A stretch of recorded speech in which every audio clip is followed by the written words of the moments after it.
So,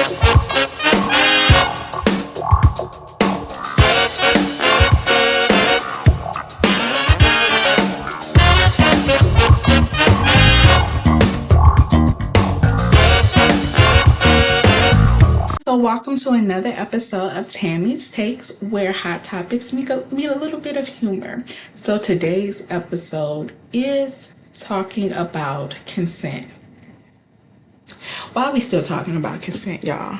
It's 2025, and we still have to talk about consent. Let me get closer. We're still talking about consent. I don't know why we're still having this conversation, but let's get into it. So for me, I've always thought consent was just a part of interacting with individuals. I think one is just considerate. I'm not even talking about consent when it comes to sexual intercourse. I'm talking about consent as a whole. Consent to someone's energy, consent to someone's time, consent to someone's body, but also, just consent to someone's entire person. So let's get into consent when it comes to sexual intercourse, because that seems to be the topic floating around here in the atmosphere. When you are in a relationship with someone, be it marriage, long-term, boyfriend-girlfriend, girlfriend-girlfriend, boyfriend-boyfriend, friends with benefits, whatever the nature of the relationship is, you need to ask if we are going to continue to do this. Now, with these particular topics, I like to give a little personal story that's related to the topic before I dive into the actual meat of the topic. So my personal story, I've been with my husband for 3 years, but we've actually married 3 years, but we've been together for 8. To this day, you guys, I still ask permission to access my husband's person. Not because I don't recognize his nonverbal cues. I know that there are moments where I don't have to ask. I know that there are times where he is like, girl, just come over here and do what you want to do. But I still want to make sure that it is okay. Even in the midst of, we may be kissing, we may be hugged up, we may have had, some type of sexual intimacy 40 minutes, 30 minutes a day before. You may not be in the mood right now. You may not feel like it right now. You may have something going on with you that I still need to say, hey, do you still want X, Y, and Z? Do you still want to do this? And that's my whole husband. So I am not really sure how we get to the point where we don't think consent is continual. Yep, I said it. No matter what the nature of the relationship is, consent should always be continual. We hear this thing that you should enthusiastically say yes. And if you don't get that from the person that you are around, then you should just automatically assume that it's a no. Now, here's what I know. I know that in long-term relationships, or even, relationships that you have some familiarity, there are not nonverbal cues. I'll give you mine. Listen, I do a look, okay? I have a little lip lick, a little bite.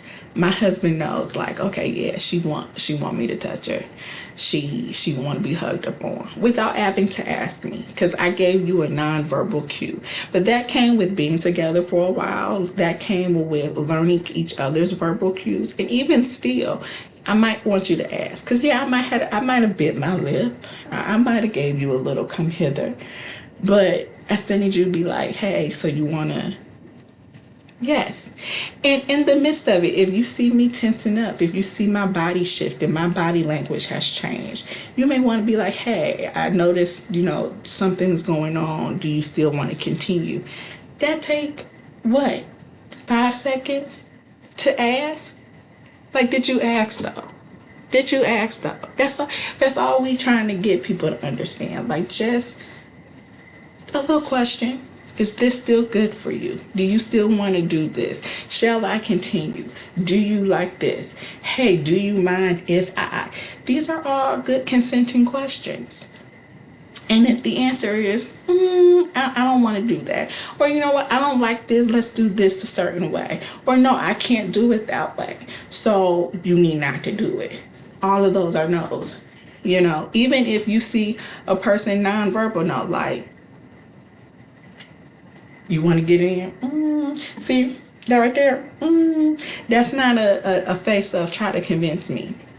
Because I know a lot of people think when girls or guys say no, that means try to persuade me, aka coercion, aka that's not consent, that's illegal.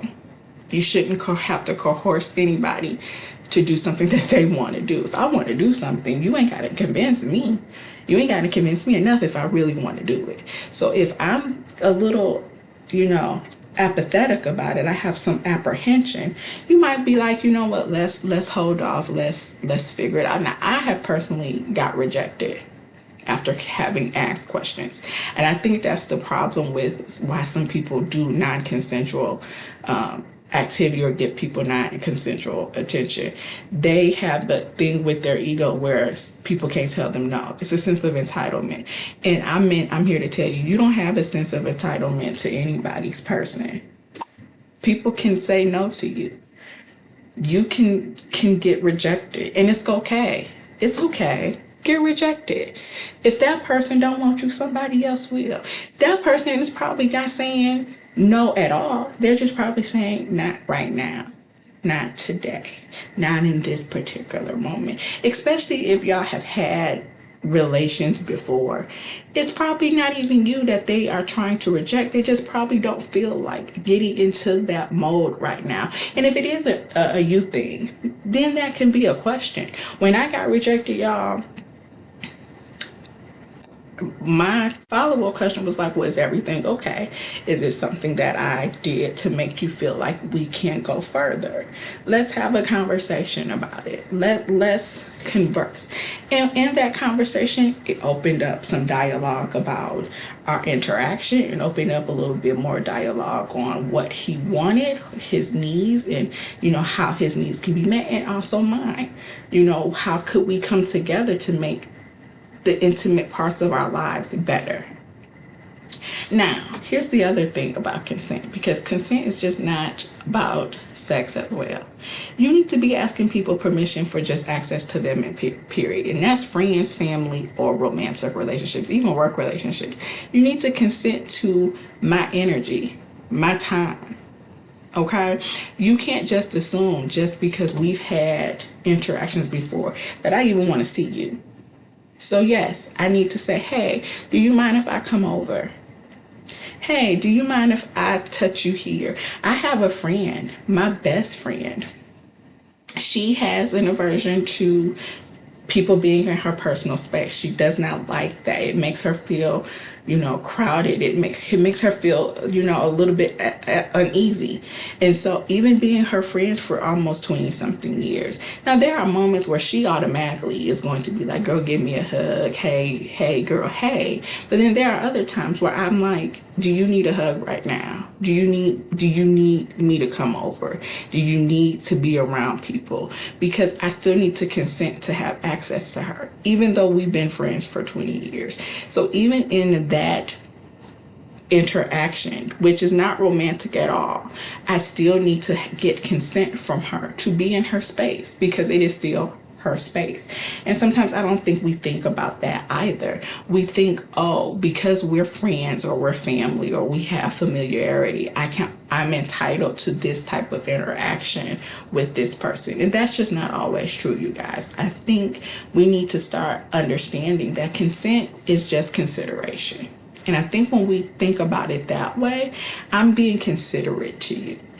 Not, oh, I shouldn't have to ask because we've been together for, I don't care how long we've been together. I don't care the nature of our relationship. Listen, my dad has to ask for permission for some things. He has to get consent for some things. And that's my whole daddy. I am him, he is me. But he still needs to ask me sometimes. And I need to ask him, hey, daddy, do you mind if I do this? Do you mind if I do this? Because just because you're my father doesn't mean that I have consent to your person all the time. And so I think the conversation now needs to start being like, are we continually asking for consent? Are we continually asking permission to be in people's spaces, to be in people's energy? Because I don't want you to energies at me. So yeah, if you are a person that is an energy vampire, you need to ask me before you come into my space, because your energy may not be needed at this time or wanted.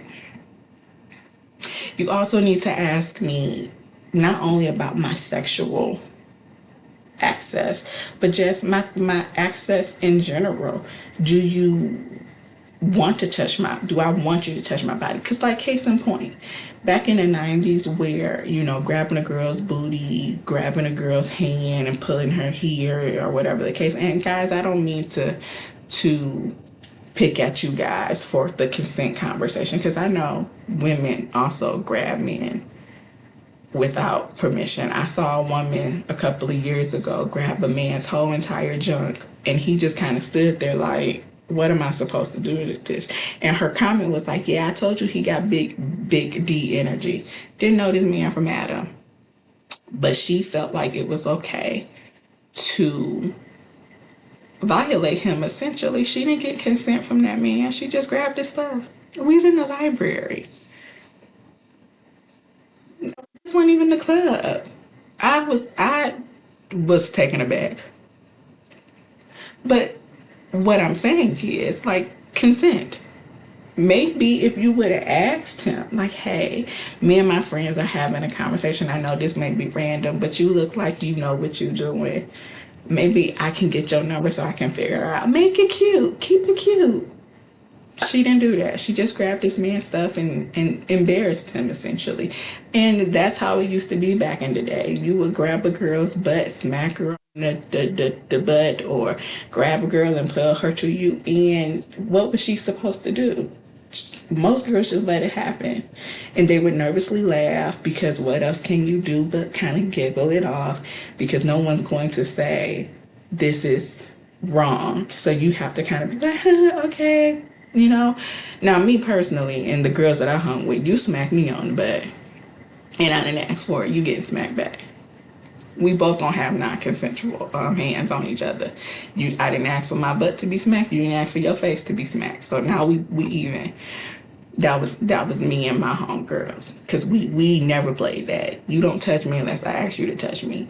And so I've been in a many of altercation, because I've always been you gonna consent to everything I want happen. If you don't consent, we gotta fight. That may be the Detroit in me. I don't know.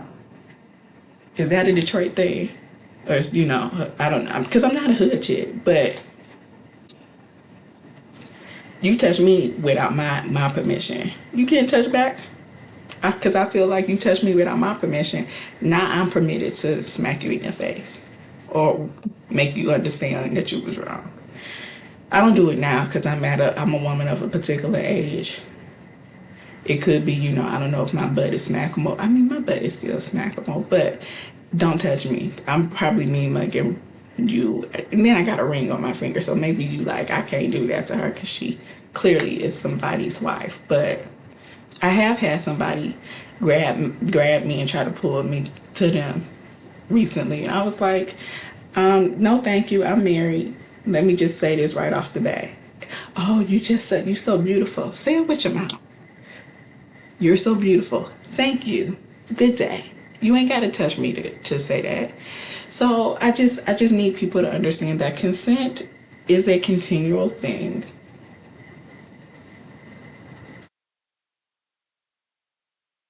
It is a considerate thing.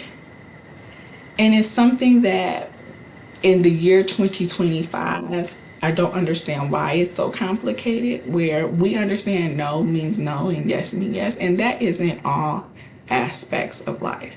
If you don't hear me say yes when you are trying to get something from me, then just assume that it's a no. Or open your mouth and ask. Like, a closed mouth don't get fed, y'all. Excuse me. And so if the no comes out, take the L. It's a billion, thousand, million, trillion people in the world. One person's no, when you ask, could definitely be another person's yes. Or, maybe. If a person say, maybe, I want to get with you. Okay, maybe that may work. That's the only time I think you should try to at least be a little bit more convincing. Because maybe is not yes or no. Maybe is maybe. Hey, you want to do this? Maybe. I told a lot of guys maybe, but I've also said try to get me there. So I gave you permission to convince me. So even the convincing needs consent. Yep. The convincing needs consent too. So before you start to get your little Mac on, whatever the case, let me see if I can convince her or him to do what I want them to do. Even that is a little bit of consensual that needs to happen, because I don't want you to convince me if I ain't say convince me. And I've told boyfriends, I mean, I'm not in the mood right now, but try to get me there. Now you got the open opportunity to be like, oh, she want me to convince her to come over to this side. Let me convince her then, because I gave you the window. I gave you the opportunity. I consented to at least getting convinced. Now I don't feel. Now it's not coercion. Now it's maybe foreplay. You see what I'm saying? And so I think with this consent conversation on a serious note, we really need to make sure that we are getting the definite yes to be a part of someone's person and space and energy, because we don't want these conversations to continue to happen. We don't want people to be in murky lines when they're like, oh, I thought she wanted to. And also, if I'm inebriated, if I'm not sober, assume it's a no. Assume it's a no. I hear too many people being like, oh, she was into it, but she was drunk. Or he was into it, but he was not of sound mind. He wasn't sober. And I'm just a firm believer that a sober mind does not necessarily got consent. Most people, and I'm talking about like inebriated, just, I'm not, this is not my normal character. This is not my normal mindset. And so if I wake up and I'm like, oh, I didn't want to do this, but I was drunk, so my inhibitions was down, and I know that whole a drunken spirit speaks a sober mind, but still, let my sober mind speak it for me, especially when it comes to you and I having any type of intimate interaction. Let the person be sober, or at least cognizant enough that they are like, I'm aware that I am saying yes. I am aware that I did put myself in the situation where we both can agree that this can go down, and I'm not going to feel coerced or feel like I couldn't say no. That's also a thing about consent too. When you are in dynamics that you feel like you can't say no, consent is really not 100% there, because I feel like I can't say no. I have no other option but to say yes.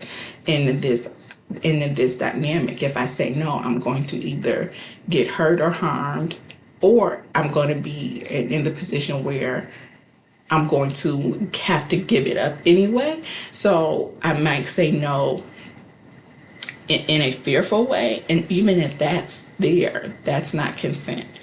That's coercion as well. And so I just want us to be mindful of the conversation, still have the conversation, especially with your young adults, your teens, making sure that they understand what a definite yes is, and anything that isn't a definite yes to sex, to going out to even having, like, I want to talk to you and I want to be a part of your space. Even those things need to be a definite yes, and we need to make sure that we are discussing that with our young adults, our teenagers, and even having conversations with those that are in long-term relationships in marriages, because that is also a big topic where people feel like if you've been together for a while, there's no real thing as a no. And it truly is. Like I said, I'm married. If my husband tells me no, I don't want to, or no, not at this moment, I'm going to respect that, because he still can tell me I'm not entitled to his person just because we are legally bound or in a spiritual union. However you want to look at marriage, I look at them as both. We are spiritually connected, but we are also legally connected, and I'm not trying to go to jail because I don't want to respect his no. And I know he's definitely not trying to go to jail because he felt entitled to something that felt entitled to me because he's my husband. So just take that into consideration too. No matter the nature of your relationship, how long you've been with someone, friend, family, or co-worker or lover, everyone needs to still be asking permission to have access to you in any type of way. And so I want us to take this conversation, continue to discuss it among your family and friends, and then leave comments below. What do you think is consent? What's considered consensual to you? Is nonverbal cues consent in some situations? So comment below those particular topics. I would love to hear your perspective on this. And also, as you guys know, because you guys are YouTube G's, veterans, you need to like the video, subscribe to the video, share the video as well. I want to kind of continue to have these different conversations, these different perspectives, so that we can learn from each other and build a better human community, not just in Black and brown spaces, but as a whole. We need to continue to just uplift each other, learn from each other, and correct each other if need be. And so I hope that this Tammi Takes was a good one, and I will see you guys next time. Bye.